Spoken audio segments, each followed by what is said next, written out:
నా ఫ్రెండ్ వాళ్ళ ఫాదర్ ఒక చిన్న ఫ్యామిలీ సార్ వాళ్ళకి ఫస్ట్ నుంచి అప్పులు ఉండే ఒకటే ఏరియాలో 20 acres కౌలుకు తీసుకుని ఒకళ్ళ దగ్గర 10 లక్షలు అప్పు తీసుకున్నాడు. మందు కొట్టడానికి ట్రాక్టర్ తీసుకెళ్ళాడు. ఏదో మిస్టేక్ గా ఆ ట్యాంక్ లో గడ్డి మందు కలిసింది. అది కలిసిపోయింది 500 లీటర్ల ట్యాంక్ లో. ఆయన చూసుకోలేదు. పొలానికి మొత్తం 20 ఎకరాలకు కొట్టేశాడు ఒకటే రోజు. పొలం నల్లగా అయిపోతుంది. కొద్దిసేపు తర్వాత ఆలోచించి చూస్తే అందులో గడ్డి మందు కలిసింది. కష్టపడి పండించింది, కూలీలకు పెట్టిన డబ్బులు ఇంకా అవన్నీ పోయాయని. సో ఇలా అయిపోయిన తర్వాత ఈ అప్పులు కూడా ఇంకా స్టార్ట్ అయిపోయారు. ట్రాక్టర్ తీసుకున్నాడు ఈఎంఐ వాళ్ళు వచ్చి 2-3 సార్లు తిరిగారు. 6 months ఒకసారి అలా వచ్చారు. పంటకు డబ్బులు రాలేదు. ఈఎంఐ కట్టలేకపోయాడు. ట్రాక్టర్ గుంజుకు వెళ్ళిపోయారు. ఫార్మర్కి పరుగు పోయినట్టే కదా ఒక రకంగా.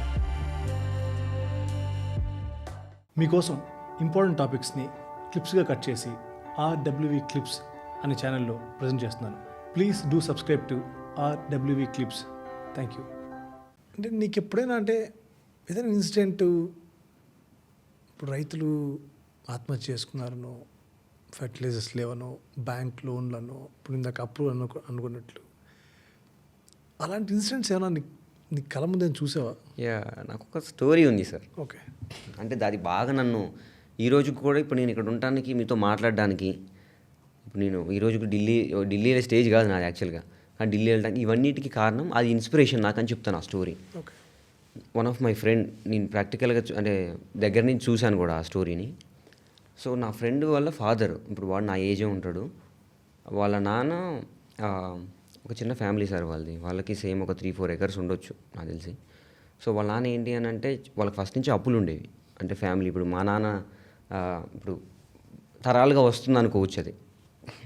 అలా వాళ్ళ 4 అక్కలు ఉన్నారు ఆయనకి.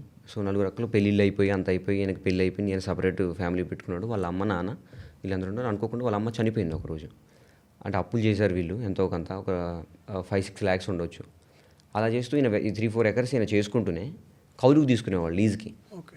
ల్యాండ్ లీజ్కి తీసుకొని చేసేవాడు. అలా అప్పులు అయ్యాయి ఆయనకి చిన్నగా అప్పులు. అంటే ఒక 5 లక్షలు ఒక్కడ అట్లా తీసుకొని ఒక 10 లక్షల వరకు అప్పు అయింది ఒకళ్ళ దగ్గర తీసుకున్నాడు. సో అలా తీసుకొని ఒక 20 ఎకరాలు కౌలుకు తీసుకున్నాడు సార్ ఆయన. 20 acres ఒకటే ఏరియాలో 20 acres కౌలుకు తీసుకొని ఒకళ్ళ దగ్గర 10 లక్షలు అప్పు తీసుకున్నాడు. తీసుకొని వ్యవసాయం చేశాడు. కొంతకాలానికి ఆయనకి చదువు రాదు. ఓకే. అయితే కూలీ మందు కొడుతున్నప్పుడు ఒక రోజు ఏమైందంటే, అదేంటంటే ఇంకొక 10-20 days అయితే నీకు పంట చేతికి వచ్చేస్తుంది. ఓకే. అంటే ఒక 30 days అనుకోండి. ఓకే. ఆ టైంలో ఈయన ఏం చేశాడంటే మందు కొట్టడానికి ట్రాక్టర్ తీసుకెళ్ళాడు. ట్రాక్టర్ తీసుకెళ్ళి పొలంలో మందు కొడుతున్నప్పుడు 2-3 కూలీలు ఉన్నారు. సో ఏదో మిస్టేక్గా ఆ ట్యాంక్లో గడ్డి మందు కలిసింది. ఒక డబ్బా, ఒక 1/2 లీటర్ బాటిల్ గడ్డి మందు అంటాం, గడ్డికి కొట్టే మందు. ఓకే. అది చచ్చిపోద్ది అనమాట. అది కొట్టేసి అది కలిసిపోయింది 500 లీటర్ల ట్యాంక్లో. పాపం ఆయన చూసుకోలేదు. ఏం చేశాడు, మందు కొట్టేశాడు.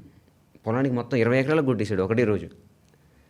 సో చూసి మందు కొట్టి బయటకు వచ్చేసరికి ఒక పక్క నుంచి పొలం మొత్తం అంటే నల్లగా అయిపోతుంది. ఏంటి ఇలా అయిపోతుందని మొత్తం డబ్బాలు కొద్దిసేపు తర్వాత ఆలోచించి చూస్తే అందులో గడ్డి మందు కలిసింది. ఇంటికి వచ్చేసాడు. ఇంకా డే బై డే పొలం మొత్తం నాశనం అయిపోతుంది, ఆగమైపోతుంది. సో అలా అయిపోయింది. అంటే ఒక సీజన్, అంటే ఒక 4-5 నెలల పంట కష్టపడి పండించింది, కూలీలకు పెట్టిన డబ్బులు ఇంకా అవన్నీ పోయాయి ఆయనవి. సో ఆ టైంలో యాక్చువల్గా నేనేమనుకున్నానంటే, చాలామంది వెళ్ళి ఆయన పరామర్శిస్తున్నారు విలేజ్లో, ఏమైనా చేసుకుంటాడేమో, ఎందుకంటే 10 లక్షలు అప్పు తీసుకున్నాడు మనోడు, ఇంతమంది కూలీలను పెట్టుకుని ఇంత చేశాడు, ప్రతిదీ రెంట్కి తీసుకున్నాడు ఇవన్నీ. సో ఇలా అయిపోయిన తర్వాత ఈ అప్పులు కూడా ఇంకా స్టార్ట్ అయిపోయారు మనోడికి. ఇంకోటి ఏంటంటే ఈయన ట్రాక్టర్ తీసుకున్నాడు ఈఎంఐలో ఒక కంపెనీ నుంచి, ఒక 5 lakhs 6 lakhsలో. సో ట్రాక్టర్ తీసుకుంటే వీళ్ళు ఏంటంటే, మనం చెప్పడానికి పెద్దగా ఉంటుంది సార్, కంపెనీస్ ఇన్ని చేస్తున్నాయి, రైతులకు మంచి చేస్తుందని. కానీ ఈఎంఐ వాళ్ళు వచ్చి 2-3 సార్లు తిరిగారు. ఇప్పుడు వీళ్ళకి ఒకేసారి మంత్లీ ఇన్కమ్ కాదు కదా సార్, జాబ్ కాదు కదా ఇది. సో 6 months ఒకసారి అలా వచ్చేసరికి పంటకు డబ్బులు రాలేదు. ఈఎంఐ కట్టలేకపోయాడు. ట్రాక్టర్ గుంజుకు వెళ్ళిపోయారు. ఊళ్ళో అందరూ చూశారు. అదొక రకంగా ఫార్మర్కి పరుగు పోయినట్టే కదా ఒక రకంగా. సో ట్రాక్టర్ గుంజుకు వెళ్ళిపోయారు. ఒక పక్కన ఈ అప్పులు 10 lakhs ఇచ్చిన వాళ్ళు ఎవరైతే ఉన్నారో వీళ్ళు వడ్డీకి చక్రవడ్డీ 2-3 రూపాయల వడ్డీలు కట్టేసి ఈయనకి వడ్డీ లెక్కలు రావు. సో ఇలా వేసేసి మొత్తం ఇంకా ఆయన మీద కోర్టుకి వేసారు ఆయన్ని, మాకు డబ్బులు కట్టట్లేదని. కోర్టుకి వేసిన కరే వీళ్ళు 4-5 ఒక 27-28 సంవత్సరాల అబ్బాయిలు వాళ్ళందరూ 4 కలిసి ఏం చేశారంటే, వీడికి ఇట్లా కాదు, ఇంకో రకంగా మనం బుద్ధి చెప్పాలి అనుకొని వీళ్ళు ఏం చేస్తారంటే ఊర్లో చాటింపు వేయిస్తారు సార్.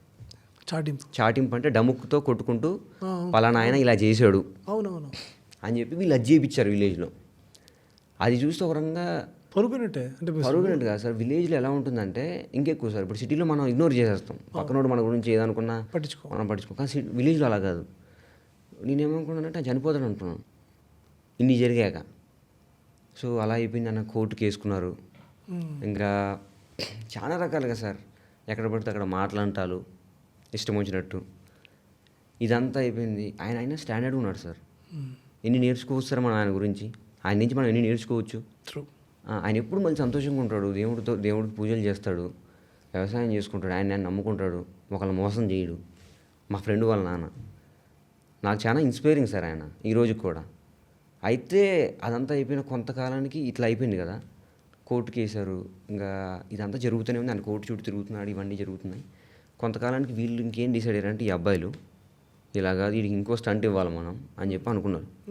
వాళ్ళ సొంత ఇంట్లోనే దొంగతనం చేశారు వీళ్ళు. ఈ అబ్బాయి వాళ్ళు ఎవరైతే వడ్డీకి ఇచ్చిన డబ్బులు ఉన్నాయో, మీకు వడ్డీకి ఇచ్చిన వీళ్ళు వాళ్ళ ఇంట్లో వాళ్ళే దొంగతనం చేశారు. అంటే ఒక చిత్రీకరించారనమాట, ఆయన మా ఇంట్లో దొంగతనం చేశాడు, బంగారం పోయింది అంటే ఆ ఫార్మర్ అని ఆయన మీద వేద్దామని ప్లాన్ వేశారు. కానీ ఏం జరిగిందంటే, కొంతకాలానికి పోలీస్ కంప్లైంట్ ఇచ్చారు వీళ్ళు వెళ్ళి, అయ్యో మా ఇంట్లో బంగారం పోయింది, డబ్బులు పోయాయి, మాకు ఆయన మీద డౌట్ ఉంది అని చెప్పి కేసు వేసేసారు, పోలీస్ కేసు. ఎందుకంటే ఇప్పుడు ఆయనే మాకు ఎనిమి అన్నట్టు చేసేసారు. ఓకే. కానీ ఇక్కడ మనం అప్రిషియేట్ చేయాల్సిన విషయం ఏంటంటే సార్, ఏదో ఒక విషయంలో మనం ఎంత నష్టంలో ఉన్నా కానీ మన మంచి మనల్ని కాపాడింది సార్. ట్రూ. ఆ టైంలో పోలీసులకు మనం దండం పెట్టాలి సార్. ఎలా అయిందో తెలియదు, పోలీసులు స్పాట్కి వచ్చేసారు, మొత్తం చూసేశారు, కనిపెట్టేశారు, వీళ్ళే తీశారండి. వాళ్ళ ఇంట్లో వాళ్ళు దొంగతనం చేశారండి. ఈవినింగ్ 2 కార్లు వచ్చి ఎక్కించుకొని వెళ్ళిపోయి. అసలు నేనే నమ్మలేకపోయాను సార్. అంటే ఫస్ట్ టైం పోలీసులు అలా చేయడం అంటే మనం హ్యాట్స్ ఆఫ్ చెప్పాలి తెలంగాణ పోలీసులకు.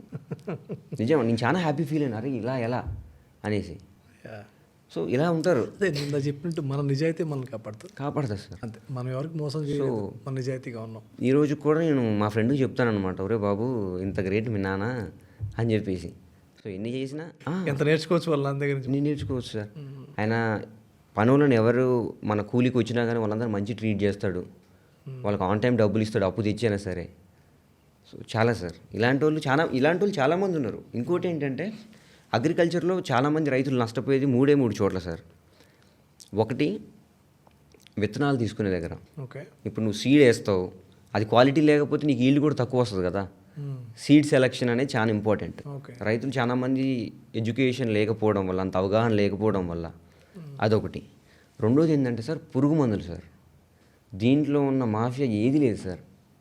బిల్ గేట్స్ కూడా అంత సంపాదించుండడు నాకు తెలిసి. అంత పెద్ద మార్కెట్ అది, కనిపించని మార్కెట్ అది. పురుగు మందులు నేను 500కి ఇచ్చాను అనుకోండి, 1000 రూపాయలకి అమ్మొచ్చు దాన్ని ఫార్మర్కి. దాని మీద ఎంఆర్పి మాత్రం 1000 రూపాయలని ఉంటుంది. మార్జిన్ అంత మిగులుతుంది వాటిలో.